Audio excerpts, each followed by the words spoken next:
Welcome everybody to our first ever open marketing series for the Behind the Fluff podcast. If you need any resources, do make sure that you go to www.internationalbunch.com/be inspired. My name is Lou Peck. I am the CEO of the International Bunch, and today I'm absolutely delighted to have with me Andrew Smith. Hi, Andrew. Hi, Lou. Good to be here. Andrew is, actually, Andrew, you say who you are. Hello, I'm Andrew Smith. I'm the Global Product and Marketing Director at the Charlesworth Group. Fantastic. Now, we thought we'd take this opportunity to have Andrew with us today. We know that many of our clients and our publisher clients and our intermediary clients are often looking at how they can explore opportunities in China. And the Charlesworth Group have a history spanning 90 years as a publisher services partner. And they are very well placed in China to give us some great insights and some hints and tips about what you can do to improve your strategy in China. So, first of all, I'm going to ask you, Andrew, what does your role entail at the Charlesworth Group? Thanks, Lou. So, yes, I manage a few different teams here at the Charlesworth Group. I manage our global product team, which is based here in Europe, but also with developers over in China. I also manage our author marketing team, who market our author services in both Beijing and then in the UK, and then also our agency business, which works with STM publishers around the world, but is based out of Beijing and promotes their services within China. Fantastic. So I think you are really well placed for me to ask you some questions then. Yeah, absolutely. So I work on a daily basis with our teams in China. I would have been in China every 6 weeks. Oh, wow.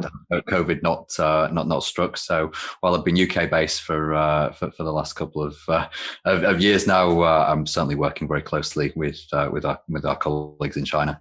And I'm sure that you're starting your days much earlier than many of us. Yes. My day tends to start around about 6 a.m. so that we can start kind of mid-afternoon China time. Absolutely. Okay, so what we're going to do is we're going to ask you some questions that are specifically marketing related.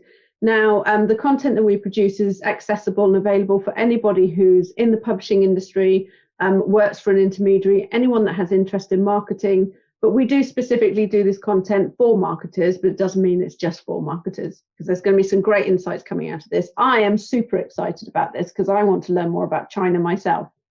So one of the questions I have for you is, when you're working with publishers and service providers, what type of marketeers are you working with?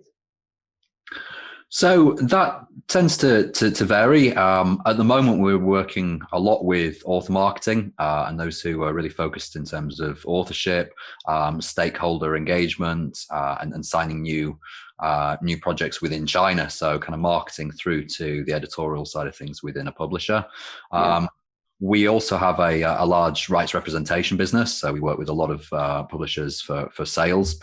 So we do work with publishers as well on more traditional collection marketing within the China market. But really, over the last couple of years, we've had a lot of interest from publishers wanting to connect directly with authors, especially around their open access publications and around publications they're looking to grow in China. So really, that direct author engagement and author marketing, stakeholder marketing is where we've been working the most in the agency side of the business over the last year.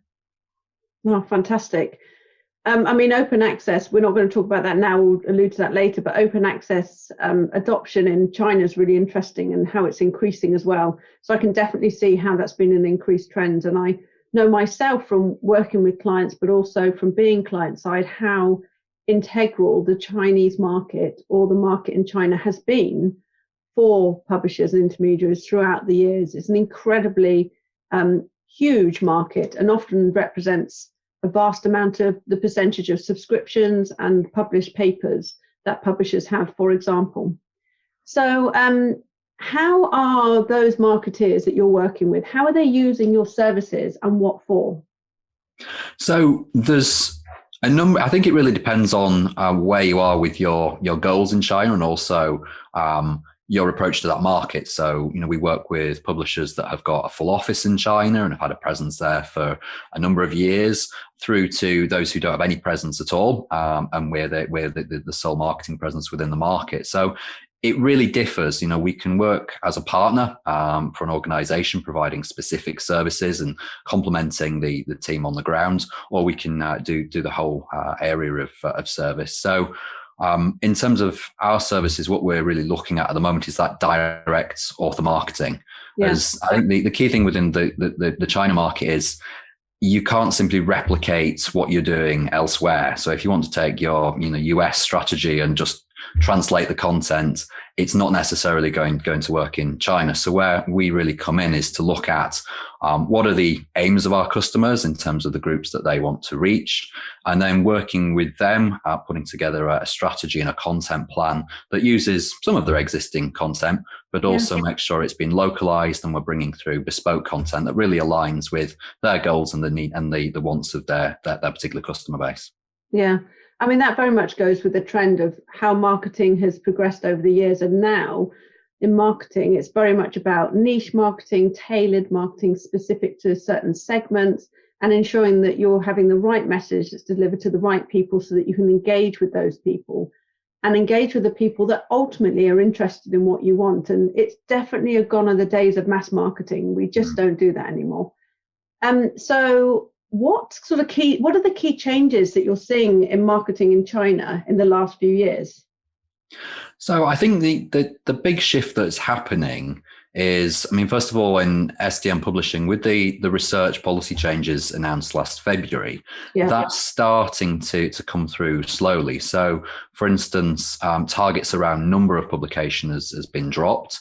The impact factor is still important, but there's obviously an agenda to move away from impact factors. And there's also a big push to increase the size of the domestic Chinese STM publishing market and encourage 30% of published papers towards domestic journals. So the key there for marketers around author marketing is you need that direct relationship with your stakeholders. In previous years, if you had a journal with a good impact factor, that probably did a lot of the marketing for you. So, you weren't needing to have that direct relationship. But in a world where the policies within China are changing, and also your authors are more likely to be publishing open access. They're potentially far more interested in open access now than they were. Then you really need that direct relationship with the author, and you've really got to look at investing in your brand to make sure that really is reverberating well in China. So the first point will be to start off with looking actually where you are in terms of your profile in China. And this is what we do a lot with clients is we can do media monitoring, and we really look around actually what are the mentions of your brand? Are they positive? Are they negative? Is there any misunderstanding about what you do or negative sentiment in the market around maybe some of your publications? And from that really allows us to kind of start to benchmark what we need to do to take forward. So is it a matter that actually your brand isn't that well known? So, you maybe have some titles that are well recognized, but as a publisher, your brand isn't that strong. Or do you have other issues in that actually outside of China, you may be quite happy with how your brand is seen and your brand strategy, but within China, because you haven't necessarily had a presence, there's maybe a lot of half-truths and misunderstanding that's been exchanged in social media over the years. And actually, this has kind of compounded to the point where you've got a bit of a problem around how you're seen in the market. Yeah, I think that's really interesting, that media monitoring side. And I think in the Western world, we take advantage of these different services that we have because we often use different online services like Google, for example, or Bing or whichever service. And we can set up alerts and things, but it's not as easy in China. And I think what's really interesting is that it's our publishers pulling in that specific part of their strategy when they're looking at how they react to what's in social. Are they thinking about, yes, we are monitoring on the WeChat side, for example, or whichever services is that they'll be using in China? And I think that's and the great thing is that you can also see like the discussions that are happening as well. So also I think what's interesting with China is in the last couple of years, how I've seen the changes that have been happening in terms of how different organizations in China have been adopting DORA.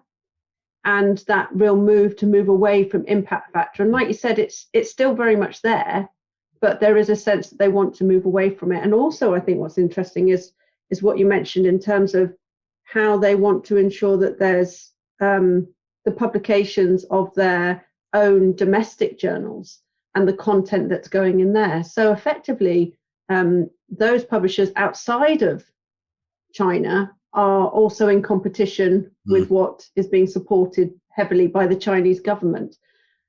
Because, why wouldn't you? They're your own country's journals. But then, of course, you see publishers who will launch journals in China as well to help to address that balance. So there's lots of really interesting stuff that's happening. And so in terms of like which groups, so thinking about like a WeChat as an example, what kind of groups of marketers are engaging, what type of audience are marketers using WeChat for to engage with? So like when you're talking about the direct relationship, is it just authors or is it editors or peer reviewers? What's the kind of ecosystem there? Yeah. I mean, in terms of the WeChat accounts, we would look to bring on board as followers your key stakeholders within an institution. Yeah. So obviously the same people often wear different hats, whether that be author, reviewer, editor. And if we're looking at, so WeChat, is a channel that can really raise your brand profile. And I'd also say, it really is a prerequisite to being in the China market. Yeah. If you want to take China seriously, you need a WeChat account. So that really is, a barrier to entry if you're not prepared to go there. So the WeChat account allows you really to promote your brand and really to build a community around your key stakeholders, which are likely to be the authors, reviewers, and editors, and the key researchers within the institutions.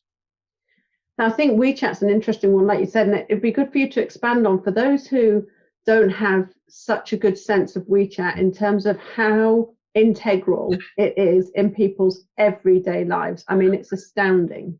It is. So, I mean, WeChat they call it the super app, and there isn't really a Western equivalent of that. If you can kind of imagine, Facebook and Amazon and dating apps kind of all coming together in a super app, that's kind of somewhere where you're at. So WeChat has 1.2 billion monthly active users.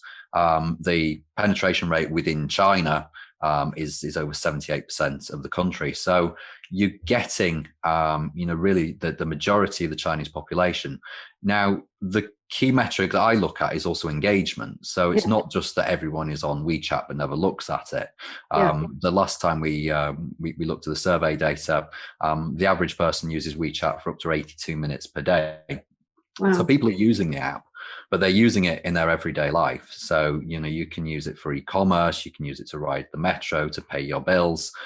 Really, there's a function for everything within WeChat, or there's an e-commerce store. WeChat Pay is one of the the biggest payment vendors within China. So really, there's so many reasons to use WeChat. It's really this kind of ecosystem on its own, which is dominant in terms of how long you spend online every day. I mean, it really is an incredibly powerful service. And it's interesting when you say that people are on it for over 80 minutes a day, because I was doing some research the other day for something, and it said that on average people generally spend about 23 minutes on a mobile device a day. Was it 24 minutes? And actually, since the pandemic, it's added an additional 23 minutes on top. But that still doesn't reach anywhere near what they're using in China in terms of how long they're on it. And it's amazing. You can go into a shop and you can just, buy things with your WeChat app in a shop, and you can order a taxi or pay for the taxi. It's just like you say, it's a super app. It's an incredible system. And also the engagement will be very high because it does so many things, and it just makes life so much easier for people. So how well is WeChat adopted outside of China? Because we were talking about how many users it has. And I don't know if that number of users is, maybe there's people in America or all over the world who may be using it as well. So, I mean, WeChat obviously is dominant within China. Outside of China, the current stats are around about 100 to 200 million users. Singapore, Malaysia, been kind of the two countries where you've got much larger adoption. Yeah. So, outside of China, the adoption is much less in terms of sheer numbers. But I think the key thing that we notice working with publishers is, you can see where all your WeChat followers are based. And when you look at that data, what you can see is obviously universities have very strong connections all around the world with their Chinese equivalents. There are Chinese researchers working around the world, especially in the UK, the US, Australia, and Europe. So you do see a number of users in kind of the key countries that have very big research institutions. And from the research we've done, that would tend to be either overseas students, or it would tend to be overseas Chinese professors working within institutions. So while WeChat gives you the audience within mainland China, it does also give you that additional reach in terms of people from China working and living around the world. That's amazing. And of course, I think I read an article. I mean, I don't know how the pandemic has affected things since, but I read an article a couple of years ago which was talking about the significant investment that China was having, and also in terms of like the numbers in terms of research, that it was starting to beat the USA, for example.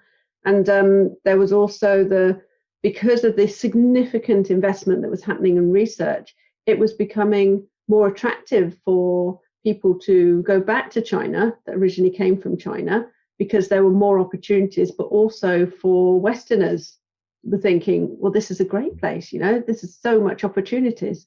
And that's going to be fascinating to see how that changes over the next few years, because I know that they've got some really ambitious plans. So which is the most popular service that marketeers are using, and what is the goal that's helping them to achieve this? So, I mean, in terms of the services that we offer, obviously our WeChat service is number one. The majority of our customers take our WeChat account management service, often with additional services, but that's usually kind of the core service. The reason is obviously, if you want to be in China, you really need a WeChat account. You really need a proper WeChat strategy. So that's our key service, and we work with customers around their brand on WeChat. And the key thing for us about the WeChat service is, it isn't just about pushing out content. And as I said earlier, what we don't want to do is just kind of replicate, translate, and post out content that publishers are pushing out around the world. What our team will do is work with you on a plan based around your goals.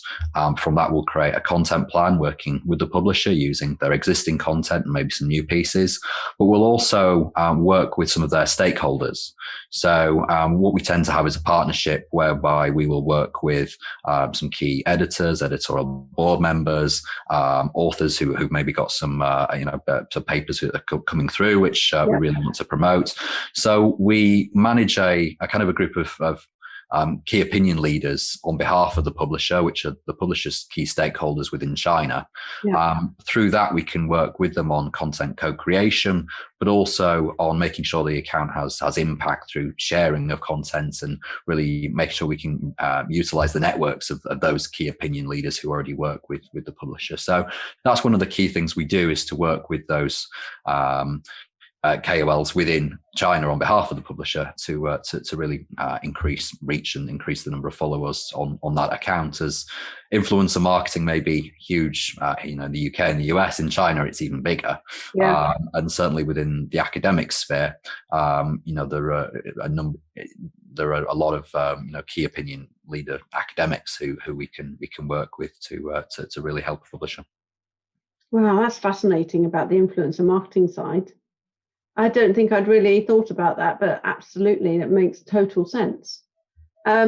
So in terms of what is most important to those marketers that you're working with right now, I guess it's based on, like you said, what their strategy is. But when we're thinking about brand awareness, if their impact factor declines, because even though impact factor isn't as important, it still is important. We can't get away from it. So that'd be really interesting to know, is what is most important to those marketeers that you're working with right now?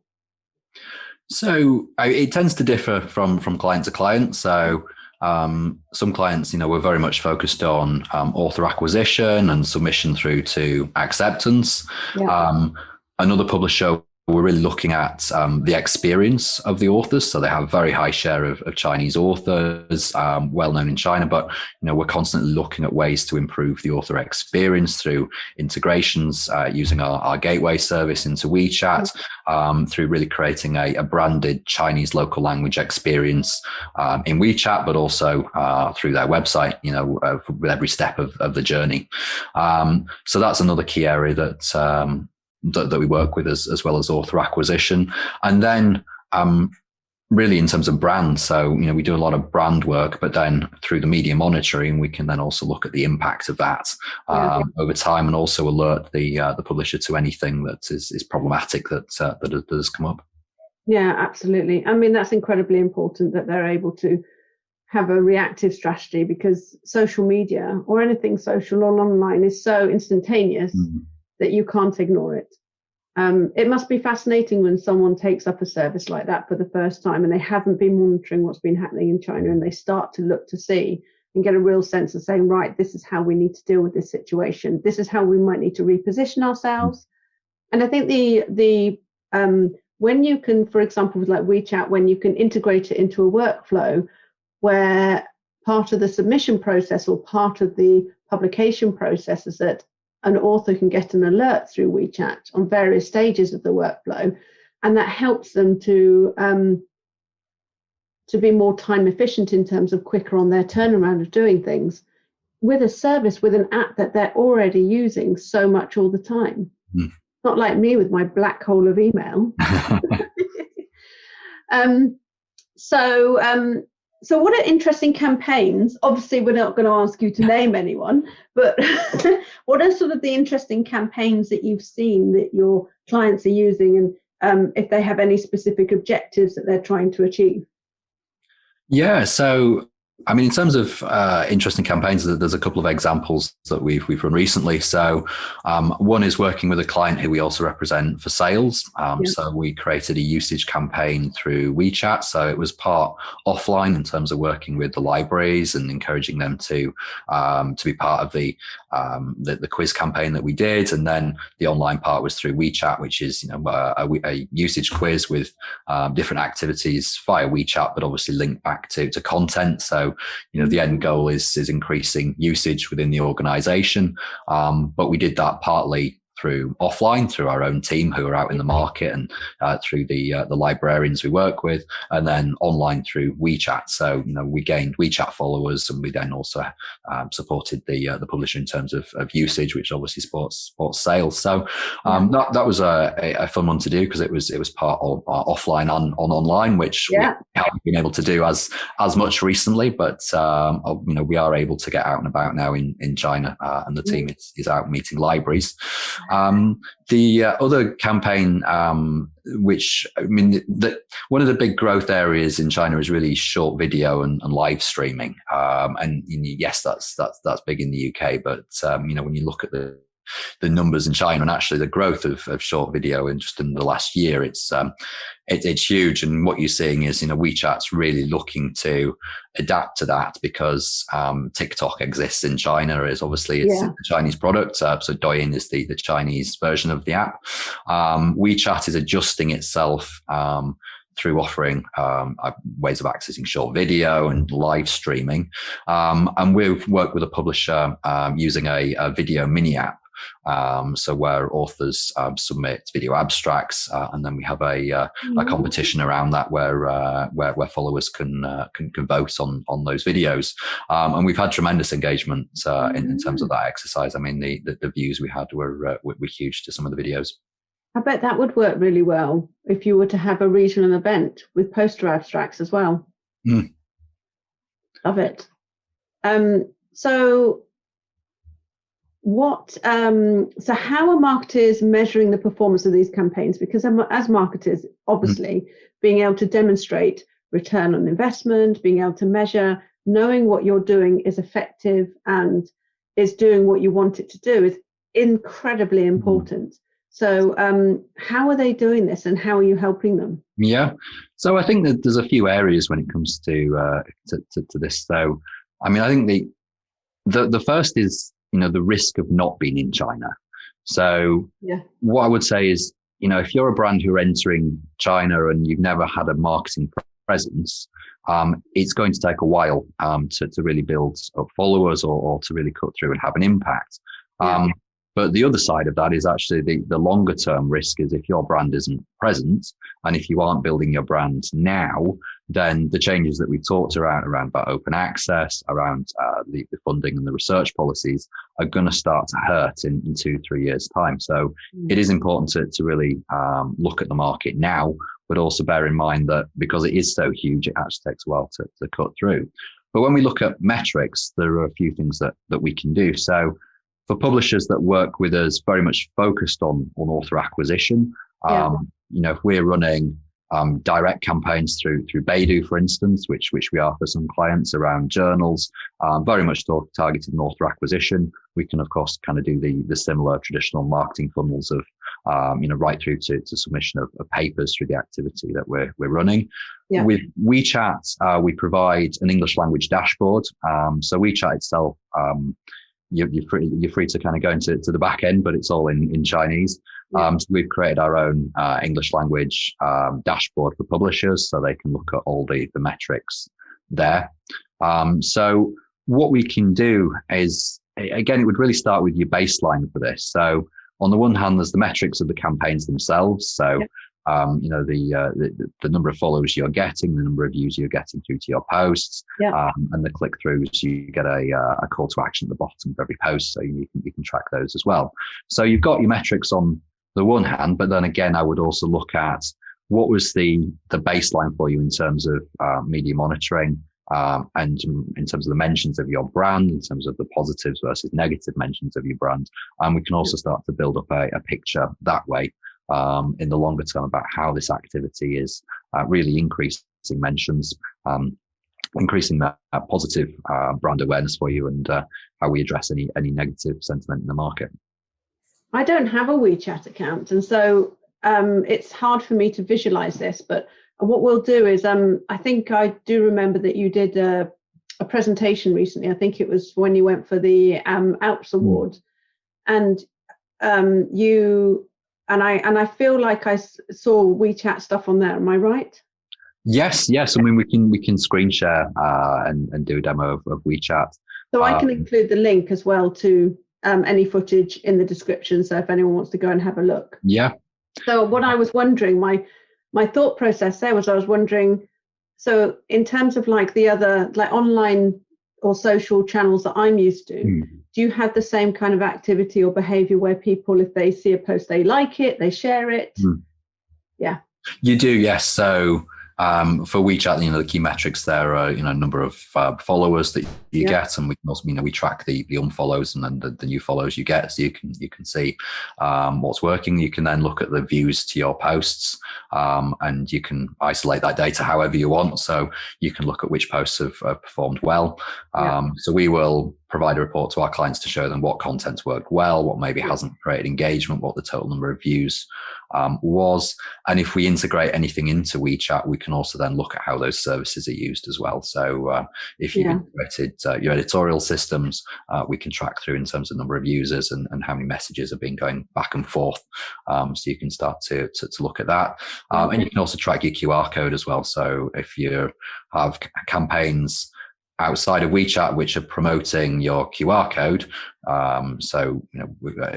if you've done an email campaign, for instance, or you've added it to your website, we can track how often that QR code is being scanned, so you can then look and see what activity is driving followers to WeChat. I think that's an important thing you mentioned, because certainly in the UK before the pandemic, QR codes were, some people knew what they were, but they weren't necessarily used as well as they could have been.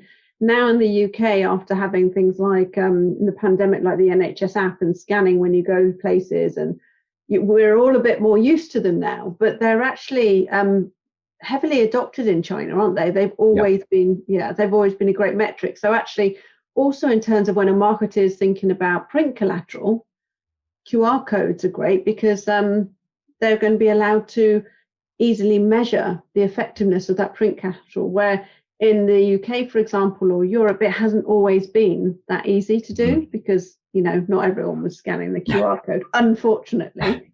Yeah, print was always a problem. It's called the QR code economy. So QR codes are everywhere. It's how you can make payments. It's how you can access a whole set of services. So if you go to China, you actually, if you don't have the WeChat app and you can't scan QR codes, you're going to find yourself at a disadvantage anyway, as it really is a key part of life within China. So one of the things that we always advise clients to do is, when we launch a WeChat account is really to think about, where are your touch points already with your Chinese stakeholders, in which case, you can promote the account through that and we'll scan the QR code. Yeah, no, fantastic. So what tips would you give to marketers who are looking to specifically increase engagement with the community that's in China? So again, I think you need to look at what base you're starting with. Yeah. So obviously, a number of publishers are very successful already. Others, can see the potential and want to tap into that. So that's obviously key. So number one is you must have a WeChat account. That's just the cost of doing business within China. But once that's in place, you can really start to build from there. And then it's really thinking about, I would say you need to think a little bit longer term. So, where do you want to be in a period of months? Because, if you're starting from a low base, you've really got to start to cut through the rest of the noise and the competition that's there. So it's really about creating a authentic brand presence within China and linking that back to great content. So as anywhere, good content will work. Content that is kind of copied from other campaigns and is not great quality in terms of the eyes of your Chinese stakeholders is not going to work. So it has to be down to that content plan and really looking at what you want to say versus what the audience is looking at you for. So, we do a lot around working with publishers around the Chinese authored articles and the key journals, and then what's the key information that your stakeholders are really looking for in terms of the decisions that they're looking to make. So we really look at how we can help a publisher through creating great content, and also do we need to react to any content that's already out there. As I said earlier, if you have an issue in that your brand isn't being seen in the way that you want because of historical content that's bounced around, which is user generated, then we can look at how we position you in a positive light against maybe some of the sentiment that already exists. No, absolutely. And I must apologize for that noise just then if you heard that. It's like a blooper moment. That was my dog scratching on the sofa, honestly. So I think you're absolutely right, is that you have to really be very clear and specific with what your objectives are that you want to ultimately achieve, and then start from there. But it is very much like you said about building your brand. WeChat account is an absolute must to get started. And also in terms of managing your expectations, that with many online services and, like YouTube channel is the same, don't expect that you're suddenly going to have an influx of followers and, it's going to be massive. Because authentic niche target audiences take time to build, but when you build them, the engagement is there, because ultimately they're the ones that want to be engaged with your services, that want to see what you've got to offer. I do love some of the examples that you gave about the different types of campaigns that clients are doing as well. I'm going back to that because it's just really interesting to hear like the bit of the buzz that's happening in terms of when you use different quizzes and things like that, and how successful that they can be. And what a great driver that is. And because you have all the integrations and the interconnectivity as well, it's just quite seamless for the person that's doing it. So it just makes it even more fun. And to be fair, that's what they're used to. When you have such a massive service like WeChat that's so embedded in everything they do, they expect it to be super seamless. So what are the big no-nos that you would say for anyone that's thinking of doing marketing in China, or is already in China but maybe needs to have a better sense of absolutely don't do this, or this isn't, just don't do this? Yeah, I mean, I think the key ones, if you're looking at the basics, are obviously the marketing needs to be in Chinese. That really is key, and also the content has to be localized and relevant for the local market. So you have to put a focus there. Just translating content is not going to work. Our team obviously, are aware of any local sensitivity, so we can advise in terms of that as we look at content. And I think if you're going to manage the channels yourself, one of the things that we spend an increasingly large amount of time on is the verification processes. So in China, every social account has a verification process. A website needs an ICP number. Any account through Beidou, for instance, needs a verification. And these are then annual processes that you have to go through. So, there's a number of documents that you have to submit to get those working, and they require things like a mobile phone number, which your phone numbers are again regulated in China in terms of your ability to get them. So there are quite a few administrative steps that you have to take in order to set up the different channels within China, and if you're not equipped to do that, it can be quite a pain point for you. Whereas we work a lot with Beidou, we work a lot with WeChat. So we both understand the steps, and we also know the key stakeholders within those organisations as we're talking to them fairly regularly in terms of our own accounts. But we do see problems there with accounts not being verified, for instance, if you're not aware of the process. So we have helped other organizations in the past, and just in terms of managing that side of things. That sounds really tricky. I was thinking of doing some marketing in China, but right now I'm thinking, I might have to chat to you. So I think we also, so we talked about the fact that the Chinese language is key. And also that one of the interesting points that you have mentioned to me before when we've discussed is how is the censorship of content sometimes. And like WeChat, for example, will censor. And I wonder if you would just want to expand on that a bit more. There is an auto censor ability within WeChat. So again, it's in STM publishing, the majority of the time, you're not going to have a problem, and our team can advise on that. There's also regulations around things like the medical area, for instance. So in medical publishing, you have to look at the marketing content carefully, because possibly it can fall foul of the regulations which are intended to stop misinformation around pharmaceutical products, or fake pharmaceutical products been retailed. And there's been a big push against that within China in the last couple of years in terms of kind of regulation of the pharmaceutical and the healthcare industry. So it's not a barrier to STM publishers, but it is simply in terms of that content creation, something you have to be aware of if you're in the medical area, is actually what you can post and what you can't. Yeah. It's a really important thing to know, though, isn't it? And it's interesting that happens, certainly in like a medical area. Are there any other subject areas that come to mind right now that also potentially may have some difficulty? Again, I think it depends on the content. The content, and for the majority of the time in STM publishing, if you're talking about a science article, then you're not going to have any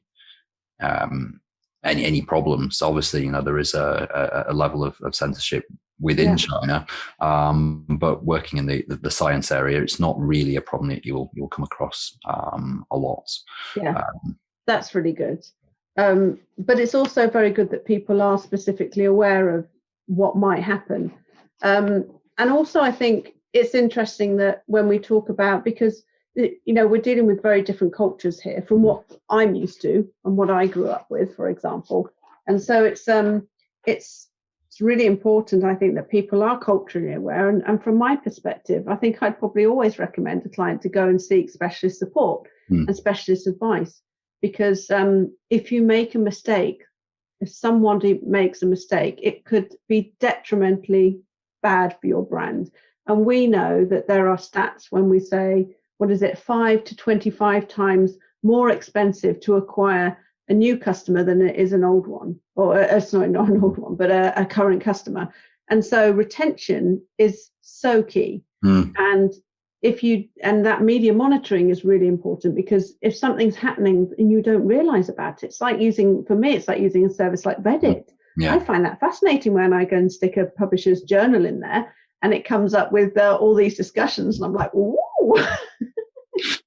I think this is it, in that, yes, publishers are aware of what's been said on English language social, and then forums like Reddit, and, they know where they maybe have problems or weaknesses, and they're able to address that. It's actually interesting, in China, you'll often sit down with a potential client and they're not really aware of what's been said about them. And some of it, may be true, but actually some of it could have been twisted and distorted over the years, and a strange perception of them, or a certain journal or a certain incident has occurred. And we do see that. And certainly there is a lot of debate on Chinese social media about the quality of journals, about certain publishers, and about certain journal titles. And we track that. The media monitoring service we provide is in English, so we translate any of the comments through. So I kind of see quite a bit of what goes back and forth, and there is some very interesting debate, certainly around quality and open access titles that takes place, and we're starting to see a couple of the kind of so-called red lists, that institutions are bringing out in China. Obviously, there's the Chinese Academy of Science list. That was more of an advisory list against publishing in a certain number of titles, certain list of titles. The list that we're seeing from other institutions now are very much, red lists of, you won't get academic credit for publishing in these. Wow. And anybody could end up on this list, not just like, for example, predatory publishers. It could just they're not predatory titles in the main. I think there's a couple there, but certainly not the majority on predatory titles. The way they've been put together is opaque in terms of the reasoning, and the reason why some are on and maybe some aren't. And there's different factors that you can see there around quality metrics. The other one we notice is journals that have very high percentages of Chinese authorship. So over 50% are also, I think, being looked at, and some of these lists from a point of view of are they titles that are simply there to gain Chinese authorship and APCs. So there's an opaque kind of set of reasons behind why certain titles are there. We expect to see more lists later on this year, and then we do also see a lively debate around potential titles that may be on certain institutional lists as well. So there's different things that are taking place. You might have to just pull together an industry report, Andrew, and share it with the community. That would be really really interesting. Like, the themes that are coming out over the year. Yeah, well, we do a bulletin to our clients. So I do a monthly bulletin out to all the publishers that we work with. And actually, I've just come from a call where we've been talking about that. So that was actually the feature we did this month, was around the journal list. We did an overview of the Chinese academic publisher market the previous month as well, in terms of the movements there and the launch of new titles and funding, and how that was developing. That must be an incredibly insightful report. I hope so. I have to become a client to get access now. I can send you. I want to buy it from you. Brilliant. So the other thing before we finish up, there was one other area that I wanted to cover, and that was just you touched on it before in terms of what was happening in the marketplace in China with co-publishing or domestic publishing. And I wonder if you could just expand on that a bit more, because as I mentioned, we know that there's been significant investment from the Chinese government in research, in R&D, and that's been recorded significantly over the past couple of years. And I just wondered, in terms of, when we see also moves for Chinese organizations who are buying publishers or subsidiaries of publishers and looking to have a stronger foothold in the market, I think it's really interesting when we look at like the domestic side of what titles are being published in China and the growth of that, because I think in terms of thinking about what people are up against, what's sort of happening in China at the moment in terms of like the domestic side? Yeah, I mean, in terms of the Chinese domestic publishing industry, there already is thousands of academic journals, albeit the vast majority are in Chinese. There's only a couple of hundred English language journals. Now, there's kind of two things happening. One is obviously with the research policy. Last year, that talked about 30% of articles to be into Chinese domestic titles. So that's obviously encouraging submission through into local journals. Just to kind of provide clarity, I mean, a local journal has to have a CN number, so it has to be a Chinese registered journal. And in order for that to be the case, it has to be owned by the Chinese entity. So it can be co-published with an international publisher, of which the majority are. So Springer and Elsevier have the majority of those titles. But it has to actually be owned by the Chinese partner, and then it has a journal license and then a CN number, which is how it's distinguished for being a domestic journal versus, say, a title which is has a Chinese-based editor, or a long-term partnership maybe between a Chinese institution and an international publisher. That may not class as the domestic journal. So you then also have the Chinese excellence framework around domestic titles, which is looking to increase the number of domestic titles by 400 over the coming years, of which there's funding available for 30 new titles per year. So there's funding in the market for journals, and what we're seeing and hearing is typically institutions are looking to launch journals and win funding to do that. There are some university presses within China. So obviously Tsinghua's university press is the biggest, and then there's some other private publishing companies as well. But a lot of the domestic titles are published out of the universities in the main. But you're certainly seeing a lot of activity there, and we expect a number of journal launches. Most will be with international publishers in co-publishing arrangements at the moment, but we'll certainly see growth there. And there's a lot of interest from those titles right now in obviously the services international publishers offer. We're talking to international publishers about how to market their services and sign those titles in the market as well. And then because the funding is at the journal level, there's obviously an interest in marketing services and editing services, in training. So there's a lot going on right now. That's huge. And my last question to you about that is, and it's really interesting to hear about the number of journals that they're looking to have available over the next few years. Is there a specific subject area that seems to be more that there's going to be more journals coming out of, or is it just all subject areas? At the moment, we're seeing most of them in the STM area, and the medical area as well. But I think there will be ones outside of that. I did see that De Gruyter had launched a journal of Chinese film studies, so that there is clearly an interest outside of STM as well. But I would expect most of them would be within the STM fields. No, fantastic, Andrew. That's been absolutely fascinating. Thank you so much for taking the time to talk to us today. Now, is there anything else that you want to add, or any other tips that you want to give us?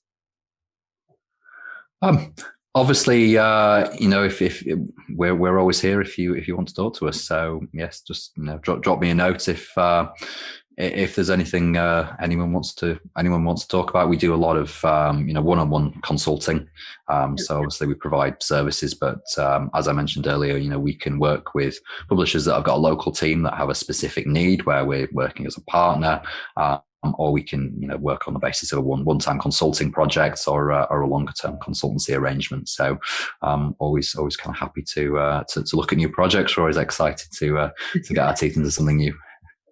I think that's a great thing about being a service provider is that, like you, we get to get involved in lots of different types of projects, and it's the variety of the different types of projects and the creativity that come out of different teams. And sometimes you're like, that is a good idea. Yeah. Love it. Thank you so much. So what we'll do is we'll make sure that your details are included in the description. So if people want to connect with you, they can do that directly. I just want to say to you, thank you so much for joining us today. No problem. It's been great to speak with you, Lou. And hopefully next time we might see your big, enormous cat. Yeah. I've still yet to see. Yes. Just so that you don't, obviously you guys don't know because we were talking about this before, but Andrew has a Maine Coon. And so I was just expecting this enormous deer at some point, just walk past behind you. I think she's upstairs at the moment, but yes, my previous call, she was jumping around. So yeah, she hasn't made a... I do literally expect her to be like on her hind legs walking past you. Brilliant. Thank you so much, Andrew. Good to speak with you, Lou. Thank you.